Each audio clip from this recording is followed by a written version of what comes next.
na hindi ko pinakinggan yung maraming mga advices sa atin, di ba? So I started where I was, alright?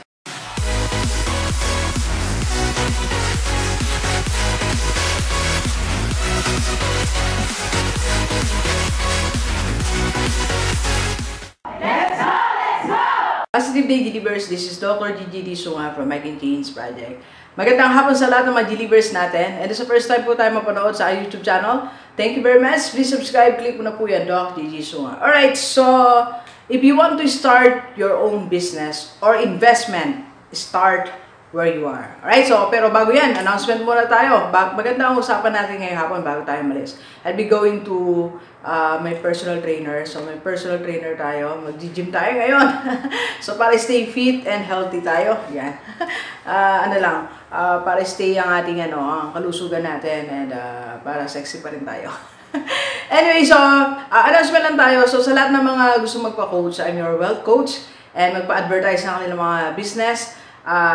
Pwede nyo akong tawagan 0939-525-4311 or call me sa aking FB page, Dr. Gigi Disunga, FB account Gigi Disunga. Alright, okay, so if you want to start your own business or investment, start where you are right now. Okay, so wag ka nang mangarap na madagdagan ng pera mo.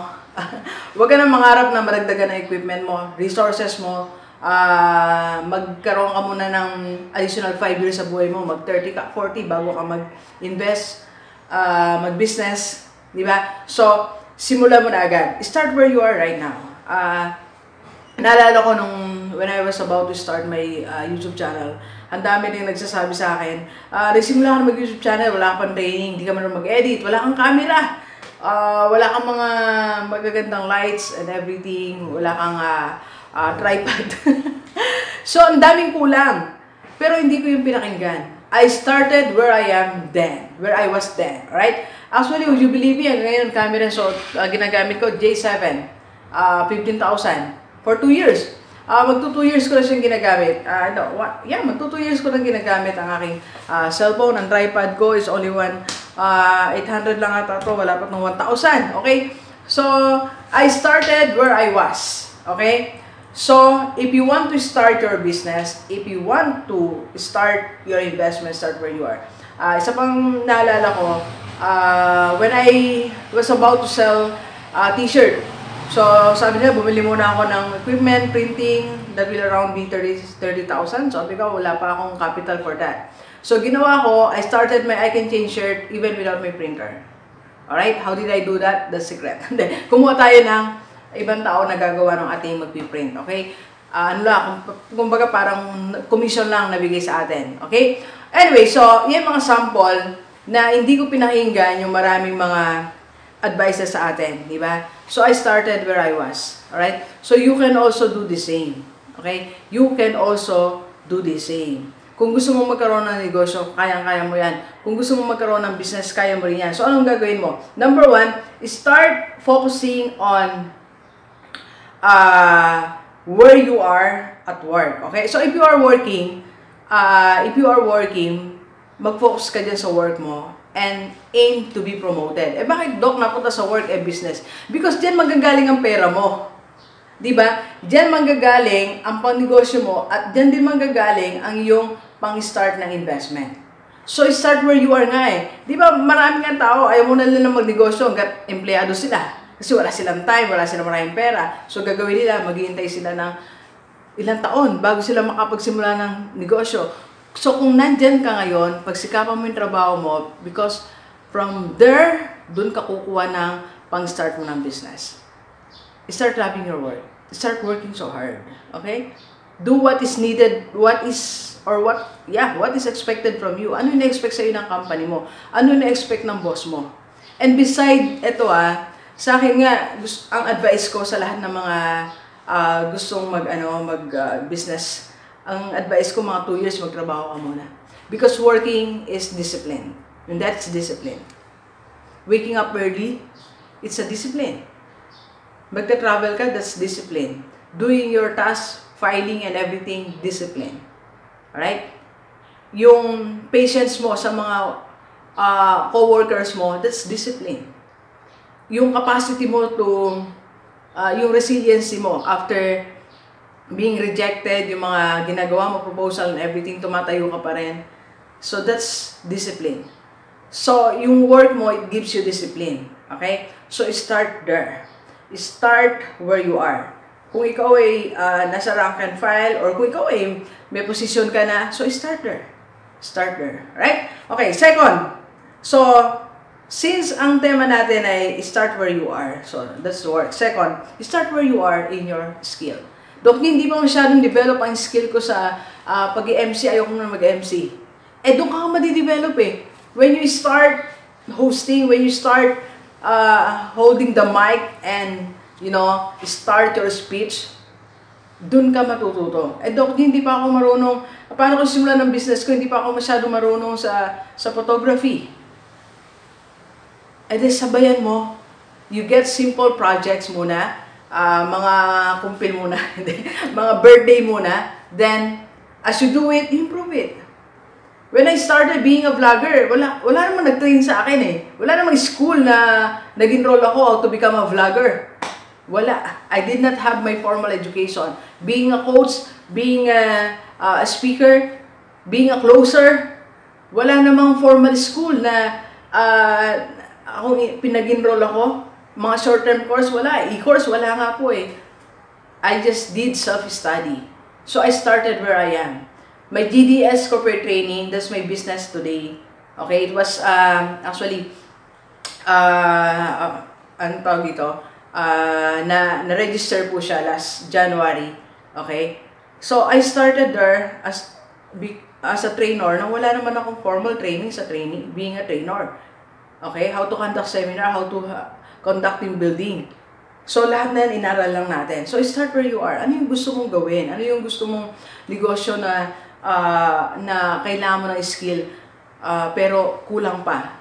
Dok, hindi pa ako masyadong marunong magluto, but I want to start my tapsilogan, my karinderya. So, you start. You just start. Just start. Hindi naman yung YouTube. Aralin mo, di ba? Type mo lang mga topics, content sa gusto mong aralin. Right? So, where else? Okay? Okay. Business ideas. Start those business ideas. Dok, wala pang gumagawa nito eh. That's good. Diba?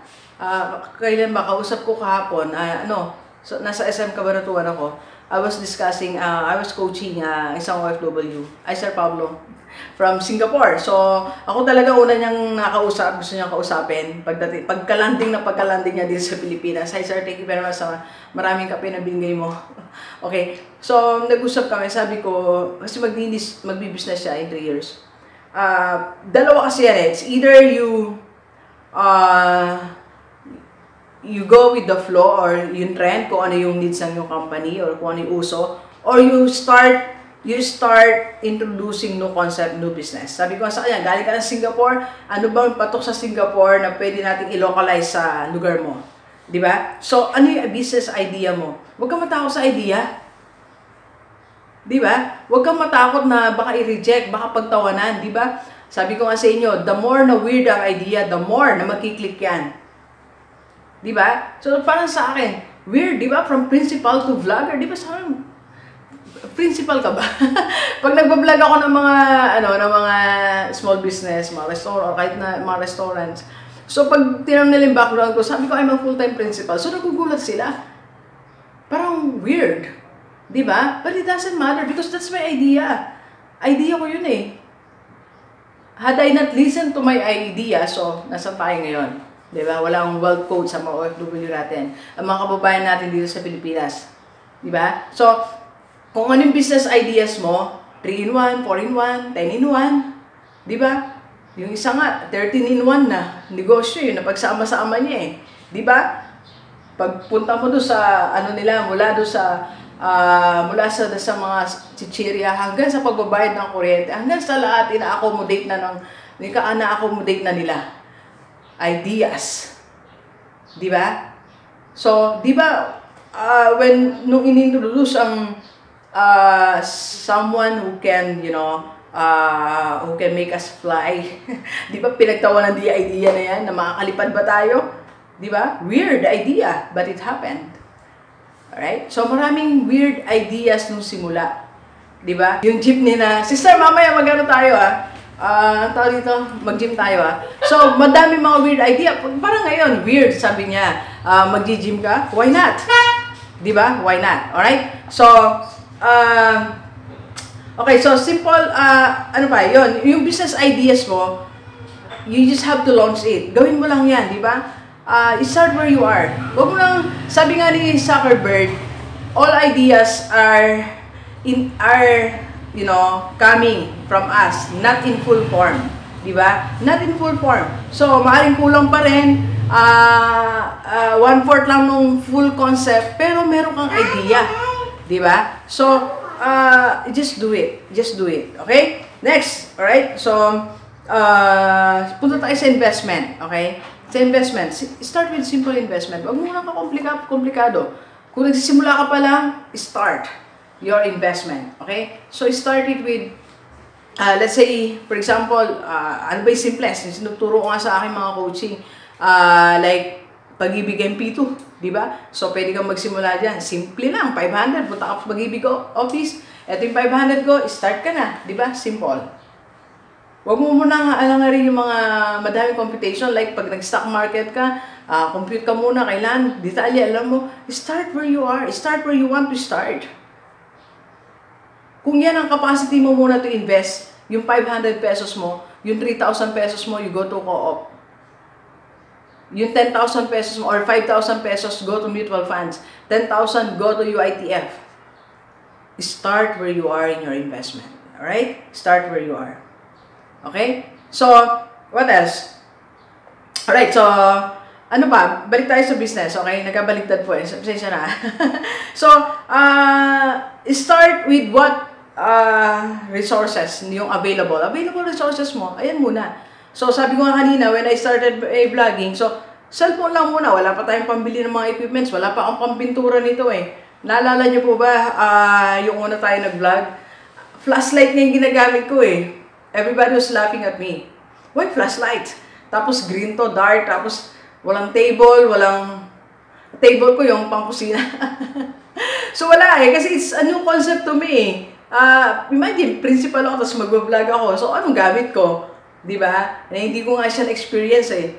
Alright? So, kung ano meron ako, nagsimula ako. Nagsimula ako sa flashlight. Nagsimula ako sa table na pangkusina. Nagsimula ako sa monoblock chair. Hindi nga monoblock, yung matigas. Ngayon ako nagkaroon ng magandang table. So, bumili ako niya lahat niyan. So, kinumpleto natin. Salamat kay YouTube nung binabayaran niya na tayo. That's more than 40,000. And now, gumastos tayo dito sa ating ano. Wala nga akong dating ganito eh. Saan po ba? Sinusulat lang ng pamangkin ko sa ano eh. So, wala tayo dating ganyan. Diba? So, ngayon, meron na tayo. Ayan, yung lights natin, no? Hindi ko pa lang kasi naayos. Yung isa natin, no? So, hindi pa lang tayo nakapag-ayos. So, gusto kasi pakita ko ng buo. So, what I'm trying to say is, start where you are using your resources. Diba? Ano resources meron ka? Gamitin mo muna yan. Diba? Huwag na tayo mabago pa yung laptop mo. Dapat MacBook muna, dapat cellphone mo, high-tech muna. Huwag muna. So, start where you are. Because, minsan, pag hinintay mo maging perfect ang situation, baka hindi siya mangyari. Baka hindi mangyari. Okay? Baka mamaya, isang araw, hindi mo na nasimulan ang iyong negosyo, ang iyong investment. Kakahintay mo sa perfect time. There is no such thing as perfect time. Pag na-perfect mo ang mga, ang equipments mo, ang pera mo, baka naman ikaw yung health mo hindi na perfect. Okay? Or baka pag perfect ang health mo, kulang ka naman sa resources. So, wag mo na hintayin. Like now, para ma-perfect ko na resources, ang health ko naman ang problem. 3 years back, I'm okay. So, ngayon medyo may konti tayong mga diraramdam. Kaya nag-change tayo ng mga kinakain muna. Alaga muna yung pagkain natin, nagagamot kasi tayo ngayon. Okay? So, start where you are right now. Start your investment. Start your business. If you don't know how, I can help you. I can coach you. I am your wealth coach. Alright? So, tawag ka lang sa akin. Okay? So, please share this video sa lahat ng mga kaibigan natin. Kahit OFW, dito sa Pilipinas. Para sama-sama tayong mabago at umulad ng ating buhay. Alright? So, thank you very much, Genievers. Enjoy the rest of the day. And let's go, let's go.